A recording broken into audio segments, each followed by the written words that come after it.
Hello दोस्तों, स्वागत है आप सभी का आपके अपने ऑनलाइन यूट्यूब प्लेटफॉर्म रीजनिंग मंत्रा बाय संजय सर में।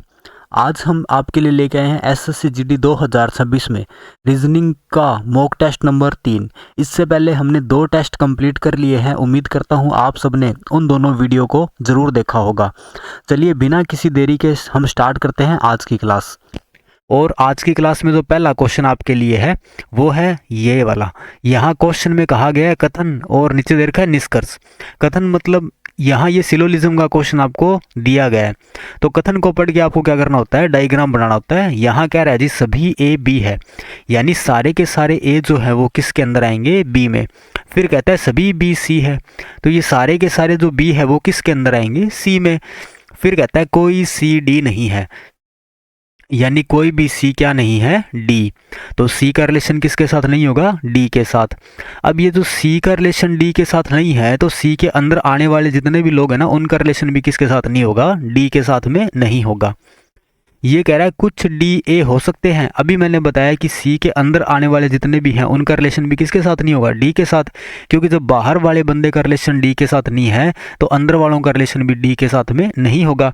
लेकिन ये कह रहा है कुछ डी ए हो सकते हैं, तो नहीं, क्योंकि ये फिर क्या हो गया, गलत।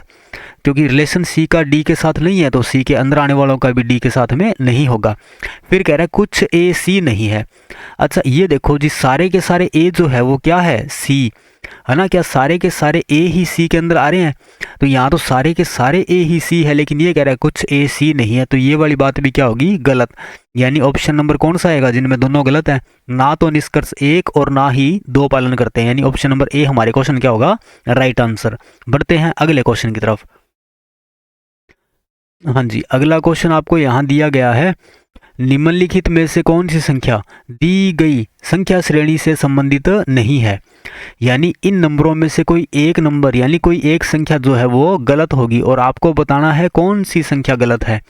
यहाँ दिया गया है 9, 28, 65, 126, 217, 342। अच्छा अब इनके बीच में एक लॉजिक देखो। यहाँ बिल्कुल सिंपल सा काम है। अगर आपको स्क्वायर याद है ना, आपको जैसे 2 की स्क्वायर 4, 3 की स्क्वायर 9, 4 की स्क्वायर 16, 5 की स्क्वायर 25, इस तरीके से आपको स्क्वायर याद है। या फिर आपको याद है क्यूब, जैसे 2 की क्यूब होती है 8, 3 की क्यूब 27, 4 की क्यूब 64, 5 की क्यूब 125। तो आप इस सीरीज को बहुत आसानी से कर सकते हो। यहाँ जो ये नंबर दिए गए हैं क्यूब में +-1 या 2 ऐसा कुछ किया गया है। जैसे 28 देखते ही दिमाग में आना चाहिए। ये आपको मैंने एक दिन पहले बताया था कि 3 की क्यूब आपको याद रखना है, क्योंकि 3 की क्यूब होती है 27, और 27 में कई बार +1 करता है, कई बार +2 करता है, या फिर +3, या फिर -1, -2 और -3। तो वो नंबर आपको देगा, जैसे 26 दे सकता है, या फिर 25, या फिर 24। तो अपने को 28, 27, 26, 25 या 29 और 30 देखते दिमाग में आना चाहिए कि ये हो सकता है 3 की क्यूब दे रखी हो। अच्छा 28 क्या होता है, 3 की क्यूब 27 + 1 होता है 28। 9 क्या हो सकता है फिर, 2 की क्यूब 8 + 1 क्या होता है 9। 65 क्या होता है, 4 की क्यूब होती है 64, 64 + 1 होता है 65। और 5 की क्यूब अभी बताई 125, तो 5 की क्यूब 125 + 1 होता है 126। और फिर अगला नंबर होता है जी 5 के बाद में 6, 6 की क्यूब होती है 216 + 1 217। और 7 की क्यूब होती है 343, 343 -1 किया तो 342। अच्छा यहाँ 2 की क्यूब +1 किया था, 3 की क्यूब +1, 4 की क्यूब +1, 5 की क्यूब +1, 6 की क्यूब +1, लेकिन यहाँ 7 की क्यूब -1 कर रखा है। यहाँ होना क्या चाहिए था, 7 की क्यूब +1, तो यहाँ आना चाहिए था 344, लेकिन दे क्या रखा है 342। तो नंबर गलत कौन सा है यहाँ पे, 342, जो कि ऑप्शन नंबर सी में हमें दिया गया है। अगला क्वेश्चन है अक्षरों का कौन सा समूह दी गई अक्षर श्रृंखला में रिक्त स्थानों पर कार्मिक रूप से रखा जाए तो उसे पूर्ण करेगा। अच्छा कल भी मैंने बताया था, यहाँ पे सिंपल सा काम आपको करना होता है। सबसे पहले टोटल कितने आपको वर्ड दे रखे उन्हें काउंट कर लो, 1 2 3 4 5 6 7 8 9 10 11 12 13 14 15 और 16। अब इन 16 के टुकड़े हम कर सकते हैं कितने कितने के, सबसे कम 2, फिर 4, उसके बाद में 8 और 16 का तो एक टुकड़ा 16 होगा खुद ही। अच्छा, यहाँ पे आपको बीच वाला नंबर लेना है। बीच वाला नंबर क्या होता है? 4। तो आप 4 4 के पेयर बनाओ, 1 2 3 4। इस तरीके से आप 4 4 के क्या बनाओगे? पेयर। फिर 4 4 के जब आप पेयर बनाओगे तो अपने आप आपको एक लॉजिक कोई ना कोई मिलेगा। अगर लॉजिक लगभग 90% तो आपको लॉजिक मिल जाते हैं, फिर भी 10% में कुछ लॉजिक अलग लगते हैं। ठीक है, तो यहाँ देखो पहला अक्षर क्या है? ए। इसमें पहला अक्षर गायब है, यहाँ भी पहला अक्षर गायब है, और यहाँ पहला अक्षर क्या है? ए। चलो लास्ट वाला देख लो। लास्ट वाला अक्षर यहाँ दिया हुआ है ए, यहाँ गायब, यहाँ ए और यहाँ भी ए। अच्छा, 3 जगह पे ए दे रखा है, तो इस चौथी जगह भी आप ए मान लो एक बार, लास्ट वाला अक्षर। ठीक है, अब बात करते हैं सेकंड लेटर की। सेकंड लेटर यहाँ पर गायब है, यहाँ पे सेकंड लेटर दे रखा है बी, यहाँ सेकंड लेटर दे रखा है बी और यहाँ पे गायब। अच्छा, इन 2 जगहों पर बी दे रखा है, तो क्या मैं बाकी 2 जगहों पर एक बार बी मान लेता हूँ? यहाँ पे मैंने बी मान लिया और यहाँ पर भी मैंने क्या मान लिया? बी। तो ये डब्बा फिल हो गया, ए डबल बी ए। तो इसको भी फिल कर दो, ए डबल बी ए। यहाँ इसको फिल कर दो, ए डबल बी ए और ए डबल बी ए। अगर तो ये आपको ऑप्शन में दे रखे होंगे तो ठीक है, नहीं तो फिर कोई लॉजिक और लगेगा। यहाँ पहला अक्षर दिया है बी, फिर दिया गया है ए, यानी जो आपने फिल किया वो लिख लो। फिर ए और डबल बी, यानी B triple A double B किसी ऑप्शन में है? B triple A double B, B triple A double B हमें दे रखा ऑप्शन नंबर सी में। यहाँ जो लॉजिक लगेगा वो ये लगेगा कि ए 2 बार बी और फिर ए 2 बार बी और फिर ए। इस तरीके से ये लॉजिक यहाँ चारों के अंदर लग चुका है। अगला क्वेश्चन है जी, आपको बताना है क्वेश्चन मार्क के स्थान पे इस सीरीज में क्या आएगा। यहाँ दिया गया J Z T comma G X R T V P question mark. तो सबसे सिंपल काम होता है इनकी नंबरिंग कर लो। जैसे जे का number 10, Z 26, T 20, G 7, X 24, R 18, D 4 और वी 22, पी 16। अब ये आगे जो 3 आएंगे वो हमें चेक करने हैं। अच्छा, 10 में से 3 माइनस किया 7। मैं केवल पहला अक्षर चेक कर रहा हूँ सबके अंदर। 10 में से 3 माइनस किया 7, 7 में से 3 माइनस किया तो 4, और 4 में से जब आप 3 माइनस करोगे तो क्या आएगा? 1, और 1 पे आता है ए। अब सेकंड लेटर चेक करते हैं। 26 से 24 पर गए, कितने माइनस किए? 2। 24 से 22 पर गए तो कितने माइनस किए? 2। तो अब वहाँ भी दोनों जगह पे 2 2 माइनस किए थे, आगे भी कितने माइनस करोगे? 2। तो 22 में से 2 गए 20, और 20 पे आता है टी। अब लास्ट वाला लेटर 20 माइनस 2 किए तो 18। फिर 18 में से जब आप 2 घटाते हो तो कितना आया? 16, और 16 में से जब 2 घटाएंगे तो कितना आएगा? 14, और 14 पे आता है एन। तो ए टी एन जो कि हमारा आंसर होगा वो हमें किस ऑप्शन में दे रखा है? वो दे रखा है ऑप्शन नंबर डी में, ए टी एन। बढ़ते हैं अगले क्वेश्चन की तरफ। अगला क्वेश्चन दिया गया है, नीचे दिए गए प्रत्येक अक्षर को, यानी ये वाले अक्षर को एक अद्वितीय संख्या आवंटित की गई है। इनको अलग अलग संख्याएं आवंटित कर रखी है। संख्याओं के संख्याओं के सही संयोजन का आपको चयन करना है। ठीक है, जिससे क्या हो कि एक मीनिंगफुल वर्ड बने।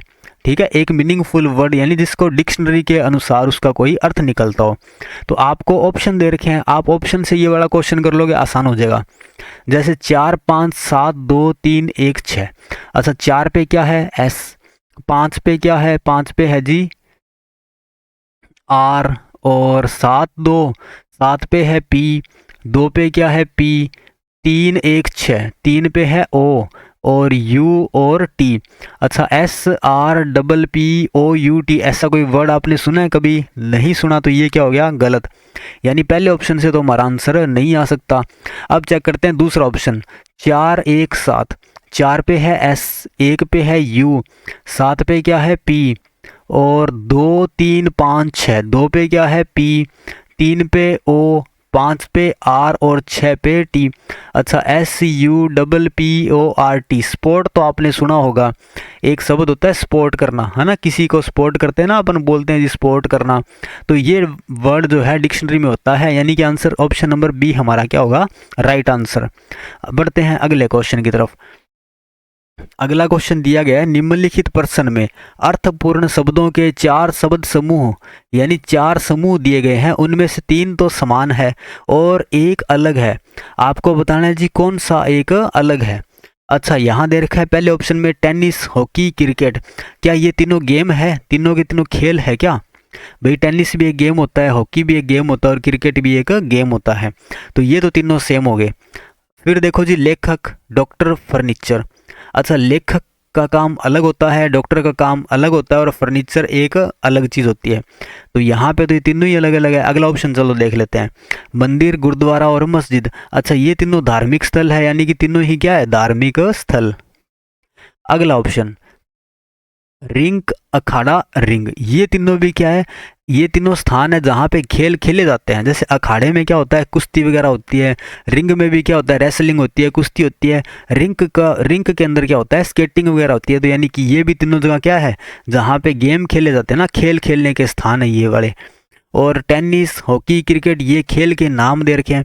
लेकिन यहाँ देखो, लेखक अलग कोई एक व्यक्ति है, डॉक्टर भी एक व्यक्ति है, लेकिन फर्नीचर कोई व्यक्ति नहीं है, फर्नीचर एक अलग वस्तु का नाम यहाँ दे दिया। तो यानी कि ऑप्शन नंबर बी हमारा क्या हो गया, बाकियों से अलग। बढ़ते हैं अगले क्वेश्चन की तरफ। अगला क्वेश्चन है जी, तीसरे शब्द से संबंध बताना है। जैसे दूसरे का पहले के साथ संबंध है, यानी कि कंप्यूटर का रिलेशन किसके साथ में है, कीबोर्ड। अच्छा, कंप्यूटर को आप चलाते हो किसकी मदद से, कीबोर्ड की सहायता से। तो टेलीविज़न किसकी सहायता से चलता है, रिमोट की सहायता से, बिल्कुल। टॉर्च की सहायता से, नहीं। मार्कर से टेलीविज़न चलाते हो क्या, नहीं। पंखे से टेलीविज़न चलाते हो, नहीं। अच्छा, रिमोट टेलीविज़न को चलाने के काम आता है और कंप्यूटर चलाने के काम आता है कीबोर्ड, ठीक है। तो यहाँ आंसर क्या हो जाएगा, ऑप्शन नंबर ए। बढ़ते हैं अगले क्वेश्चन की तरफ। अगला क्वेश्चन दिया गया है, एक कक्षा में 65 विद्यार्थी उत्तर दिशा की ओर मुंह करके एक पंक्ति में खड़े हैं। टोटल व्यक्तियों की संख्या कितनी है आपके पास में एक पंक्ति में? मान लो जी ये छात्रों की एक पंक्ति है और इस पंक्ति में टोटल विद्यार्थियों की संख्या है 65।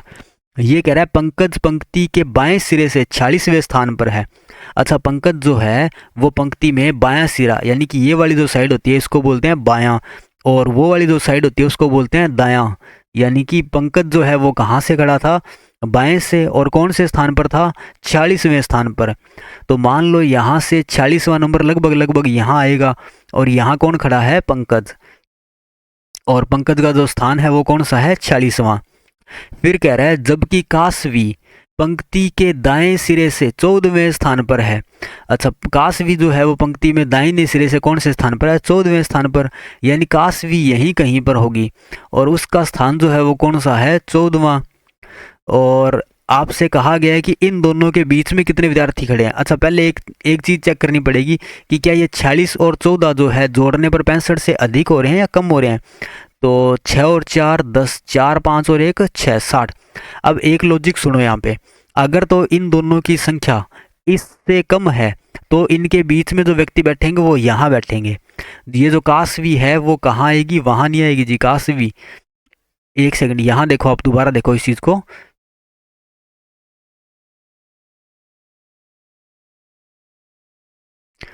ये टोटल व्यक्तियों की संख्या थी, पंक्ति में 65 व्यक्ति थे। अच्छा, उसके बाद में पंकज का स्थान जो था वो बाएं से कौन सा था, 46वां, और कासवी का स्थान कौन सा था, दाएं सिरे से 14वां। यहाँ से कासवी को आप बिठाओगे तो कासवी यहाँ कहीं बैठेगी, ठीक है, 14th नंबर पे कौन बैठेगी, कासवी। अब कासवी को मैंने यहाँ आगे नहीं बिठाया, इसके पंकज के इस साइड क्रॉस नहीं करवा के यहाँ नहीं बिठाया, क्यों, क्योंकि जब मैंने 46 और 14 को प्लस किया तो कितने बन रहे थे, 60। लेकिन 65 तो टोटल विद्यार्थी है, ये अगर 60 से ज़्यादा बनते, सॉरी 65 से भी ज़्यादा बनते तो इनको हम क्या करवाते, एक दूसरे से क्रॉस करवा देते। लेकिन अगर कम है तो फिर हम इनको क्रॉस नहीं करवाएंगे, क्योंकि जो बाकी बच्चे बैठे हैं ना, वो 3 4 जो बच्चे बैठे वो यहाँ इनके बीच में बैठे होंगे। अगर क्रॉस करते तो फिर इस साइड में काउंट होता ये, ठीक है। ये कह रहा है पंकज और कासवी के बीच कुल कितने विद्यार्थी हैं। हाँ जी, टोटल विद्यार्थियों में से अगर मैं इन दोनों की संख्या घटा दूं कितनी होगी, 60। तो अगर 65 में से 60 गए तो कितने बच्चे रह गए, 5। यानी अब इनके बीच में जो बच्चे बैठे हैं वो कितने बैठे हैं, 5। ऑप्शन नंबर ए हमारे क्वेश्चन क्या होगा, राइट आंसर। बढ़ते हैं अगले क्वेश्चन की तरफ। ये कह रहा है 6 मित्र GHIJKL की शादी की सालगिरह एक ही वर्ष के अलग अलग महीनों अर्थात जनवरी, मार्च, जुलाई, अगस्त, सितंबर और दिसंबर में होती है और इनका इसी क्रम में होना अनिवार्य नहीं है। अच्छा, 6 व्यक्ति दे रखे हैं और इनकी जो शादी की सालगिरह है वो अलग अलग महीनों में होती है। अच्छा, सबसे पहले महीना आएगा जी जनवरी वाला, उसके बाद में आएगा मार्च, फिर जुलाई। यहाँ जो महीने दे रखे हैं अपने को उसी हिसाब से लिखने हैं। जुलाई के बाद में अगस्त, सितंबर और दिसंबर। तो अगस्त, सितंबर और दिसंबर, ये हो गए जी 6 महीने। अब क्या कह रहा है, अब अगले लाइन में कह रहा है जी जो 6 व्यक्ति हैं उनकी सालगिरह अलग अलग महीनों में आती है। तो हमें देखना है अब कौन से व्यक्ति की शादी की सालगिरह किस महीने में आ रही है। तो यहाँ पहली लाइन में क्या कहता है, पहली लाइन में कहता है एच की शादी की सालगिरह के ठीक बाद है। अच्छा, के ठीक बाद में किसकी सालगिरह होगी, एच की सालगिरह होगी। फिर कहता है केवल आई की शादी की सालगिरह जी से पहले है। अच्छा, आई की शादी की जो सालगिरह है वो किससे पहले है, जी से पहले। लेकिन केवल आई की शादी की सालगिरह जी से पहले है, यानी बाकियों की जी के बाद में है। तो यहाँ सबसे पहले कौन आएगा, आई, और फिर यहाँ कौन आएगा, जी। इसने कहा ना केवल आई की शादी की सालगिरह जी से पहले है, बाकी की तो सबकी बाद में। फिर अगले लाइन में कहता है जी जे की शादी की सालगिरह सितंबर में है। अच्छा, सितंबर में किसकी शादी की सालगिरह है, जे की। और अब देखो के और एच दोनों के दोनों जहां भी आएंगे साथ में आएंगे, तो यहाँ साथ में आने के लिए अपने पास में नीचे तो हम बिठा नहीं सकते क्योंकि नीचे एक डब्बा खाली है। ये 2 डब्बे अपने साथ में एक साथ में खाली पड़े हैं, के और एच को मैं यहाँ बिठा देता हूँ। अब एक बंदा रह गया, कौन सा रह गया, वो रह गया जी एल। तो एल को अपन कहाँ बिठाएंगे, यहाँ पर। पूछा क्या है, इनमें से किसकी शादी की सालगिरह दिसंबर में है। तो दिसंबर में किसकी है, दिसंबर में शादी की सालगिरह है एल की। तो ऑप्शन नंबर ए हमारा क्या होगा, राइट आंसर। उम्मीद करता हूं सबको ये वाला क्वेश्चन समझ में आया होगा। बढ़ते हैं अगले क्वेश्चन की तरफ। अगला क्वेश्चन है निम्न संख्या श्रेणी के आधार पर पूछे गए प्रश्न का उत्तर दें। बाएं साइड से आपको ये कुछ अंक दिए गए हैं और दाईं तरफ ये यहाँ तक आपको दिए गए हैं। ये कह रहा है यदि उपरोक्त श्रेणी की संख्याओं में से प्रत्येक विषम अंक को यानी प्रत्येक विषम संख्या को हटा दिया जाए तो दाएं से 8वें स्थान पर कौन सी संख्या होगी। अच्छा, इस सीरीज में से आप कौन से संख्याओं को हटाओगे, विषम संख्याओं को हटाओगे। जैसे कि 5, 3, 3, 5 और 5, 1, 1, 5, 7, 5, 7, 3, 1, 5, 7, ये सारी की सारी विषम संख्याएं हमने हटा दी। तो अब बताना जी दाएं से 8वें स्थान पर कौन सी संख्या होगी। हाँ जी, दाएं से आपको बताना है 8वें नंबर पर। दाएं से पहली, दूसरी, 3, 4, 5, 6, 7 और 8, 8वें स्थान पर कौन सा नंबर आ रहा है, 4। तो वो होगा जी दाएं से 8वें स्थान पर, यानी ऑप्शन नंबर ए हमारे क्वेश्चन क्या होगा, राइट आंसर। बढ़ते हैं अगले क्वेश्चन की तरफ। अगला क्वेश्चन है यदि x 100 वर्षों के अंतराल में लीप वर्षों की संख्या है, यानी ये जो x है ना वो क्या है, 100 सालों में आने वाले लीप वर्षों की संख्या। अच्छा, 100 सालों में लीप वर्ष कितने आते हैं, 100 वर्षों में जो लीप वर्ष होते हैं वो होते हैं 24, यानी कि 100 वर्षों में आने वाले लीप वर्षों की संख्या कितनी होती है, 24। तो x की वैल्यू कितनी आ गई आपके पास में, 24।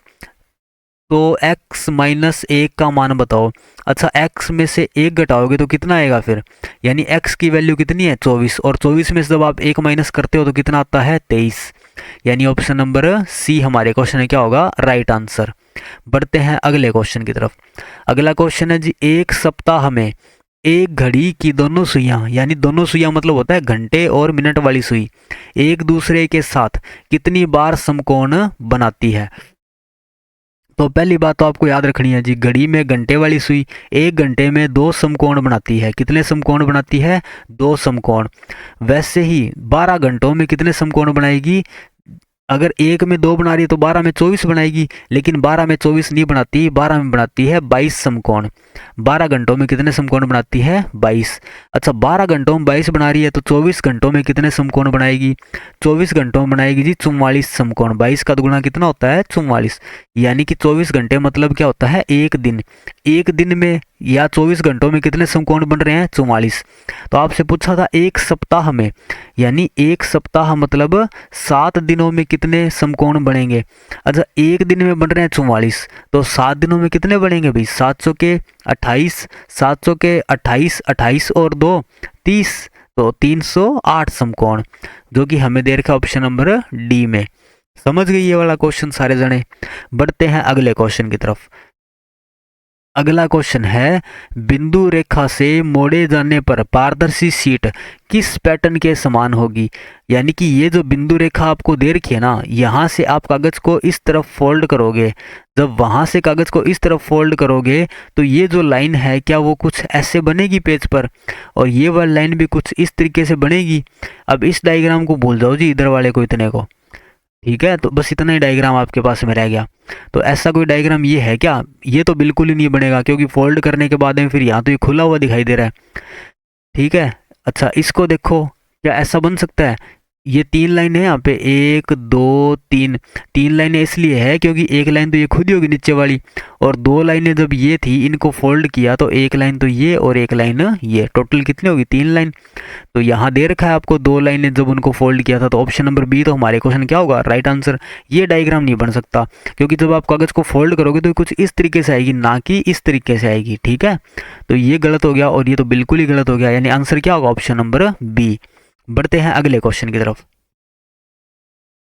अगला क्वेश्चन है, दी गई आकृति में कितने त्रिभुज हैं?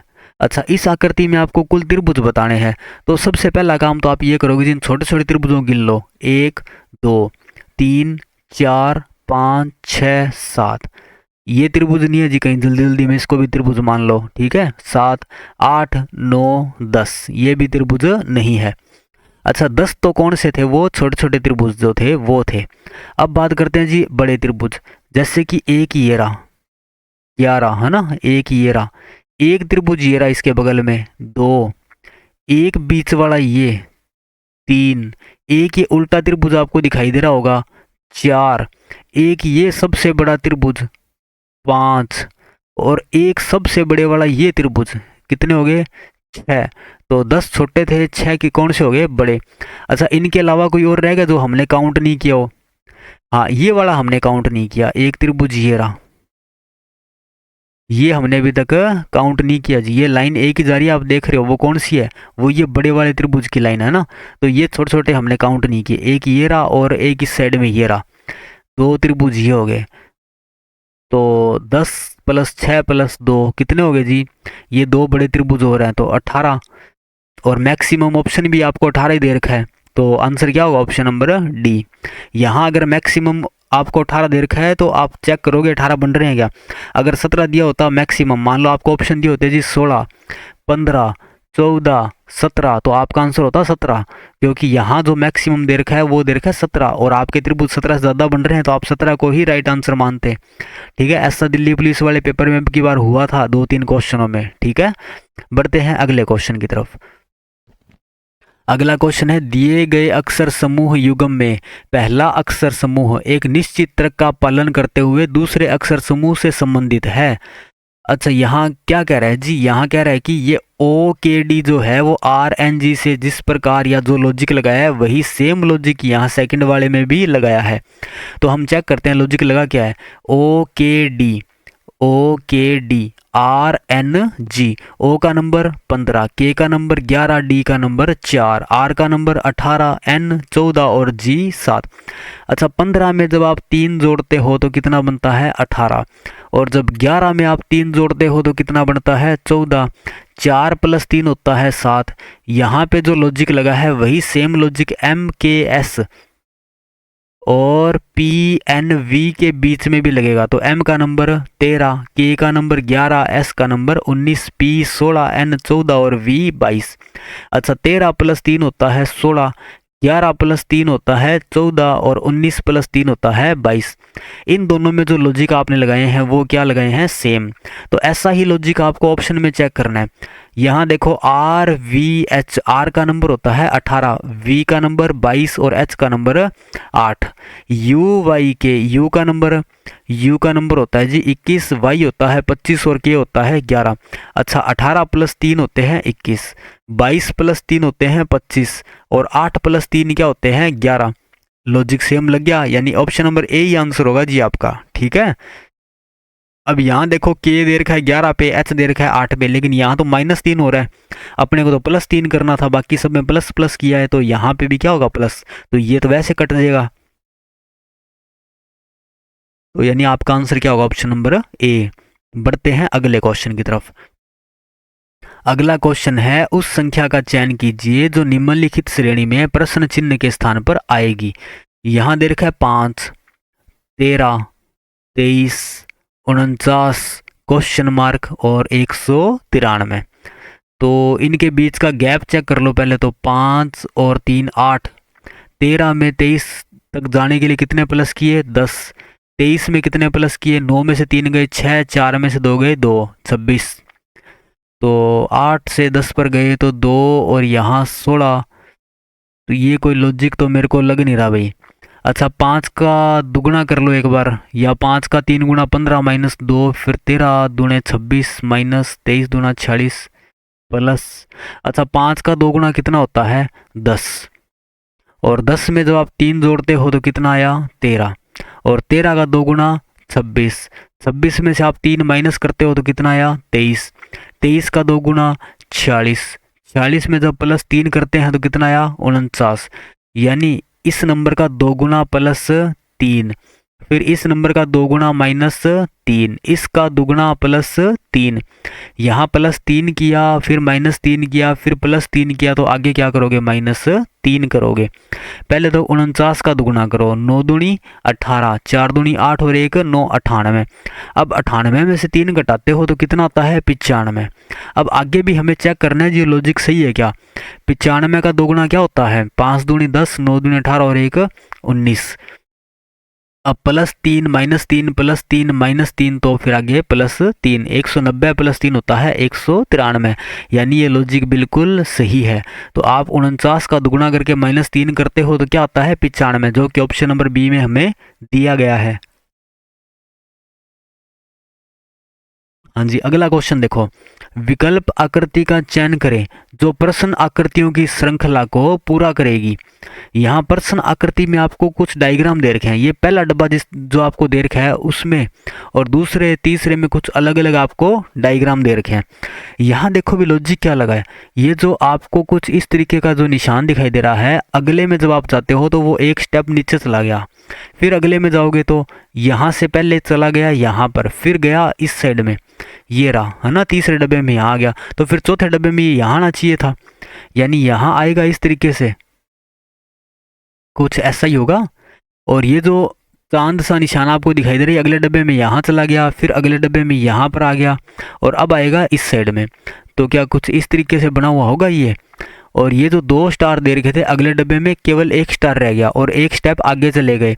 ये फिर 1 स्टेप आगे गए, वापस कितने स्टार बन गए 2, यानी 2 से 1 और 1 से फिर 2। तो अगले डब्बे में यहाँ नीचे की तरफ आएंगे और कितने स्टार आएंगे 1 ही स्टार आएगा, है ना, इस तरीके से। ये जो आपको एरो का निशान दे रखा है, यहाँ से 1 स्टेप आगे अगले डब्बे में पहुँच गया, फिर 1 स्टेप इधर इस साइड में आ गया, और फिर 1 स्टेप यहाँ आएगा। तो कुछ इस तरीके से ये वाला क्वेश्चन आपका सॉल्व होगा। क्या ऐसा कोई सेम डायग्राम दे रखा है। यहाँ ये गलत हो गया जी, एरो का निशान यहाँ होना चाहिए था, यहाँ दे रखा है ना, यहाँ पे एरो ऊपर दे रखा है, तो ये भी गलत। यहाँ एरो इस साइड नहीं, इस साइड अपने को चाहिए। यहाँ एरो देखो जी सेम दे रखा है, स्टार भी सेम दे रखा है, ये चांद सा भी सेम दे रखा है, और ये भी सेम दे रखा है, यानी ऑप्शन नंबर डी हमारे क्वेश्चन क्या होगा राइट आंसर। अगला क्वेश्चन है, एक ही पासे की 4 अलग अलग स्थितियां दर्शाई गई है, तो आपको बताना है जी प्लस वाले चिन्ह के विपरीत में क्या होगा। आपको मैंने बताया था 2 डब्बे ऐसे देख लो जिनमें कोई भी एक सिंबल कॉमन हो।